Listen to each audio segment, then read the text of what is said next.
Hello, my name is Lauren, and today I'm going to be talking about a fantastic film. And you know it's great because it has a 97 on Rotten Tomatoes, obviously the most trustworthy site for movie reviews. But all joking aside, The Writer is an amazing film in so many ways. For one thing, the cinematography is just gorgeous. Who knew that shots of rural South Dakota could look so cinematic? The wide angles are simply breathtaking, and along with the score, sets the perfect ambiance for the story. But even more impressive is the film's writing and acting. Writer and director Chloe Zhao did an amazing job portraying the story with the real people it's based on. That's not an actor, that's the real guy. She's real too. Even Lance is played by himself, and all the old video footage is also 100% real. It adds so many layers of authenticity to the story and makes every moment so much more heart-wrenching to endure. It's not a documentary, but the dramatized elements of this film is what makes it so interesting and engaging. Especially when the majority of the plot is just characters wandering around talking to each other. By all accounts, this movie should be boring, but it's so authentic, heartfelt, and beautiful that we can't take our eyes off the screen. And one major example of this movie's genius is Zhao's use of a film technique referred to as Chekhov's gun. The term comes from a book written by a guy named Anton Chekhov, who famously once said, "If in Act 1 you have a pistol hanging on the wall, then it must be fired in the last act." In other words, every significant detail introduced to the story has to have a payoff later on. Hold on, I've got an example.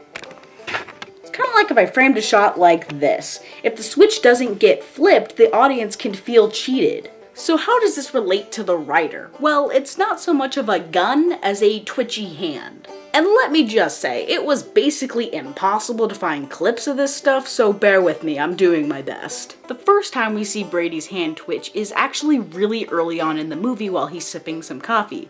It's not so conspicuous. However, we notice it a whole lot more when he can't let go of a horse figurine by his mother's grave. And we see it again when he keeps hold of a tie and has to pry his fingers away, and things get way more noticeable when he has to let go of horse reins but can't. This begins to introduce the element of danger to his condition. Later he faints, and when he wakes up we learn that his hand has been experiencing something called partial complex seizures. So now the audience has seen increasingly bigger stakes for Brady's condition, and he's warned that he can never ride again. No more rodeos. If you don't stop, your seizures are gonna get worse.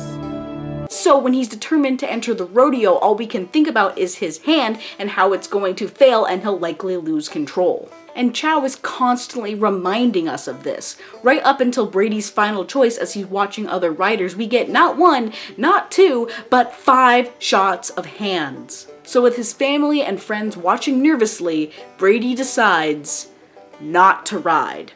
So why do we spend so much time on hands? Chekhov's gun didn't go off. According to the trope, Brady should have gotten on the horse, lost control, and maybe died. Instead, Zhao recognized that her audience was subconsciously expecting this, built up our suspense around it, and then subverted the technique. And this is so much more satisfying because 1, the reaction is no longer predictable or cliche, 2, the hero doesn't die, and 3, we know exactly why he made the choice that he did. Not only were we constantly aware of his hand during the build-up, Brady was too. Zhao masterfully crafted her film in almost every detail. It's shocking, heartwarming, and boldly authentic. And also incredibly smart, using one simple technique, among many, to keep us engaged the entire time.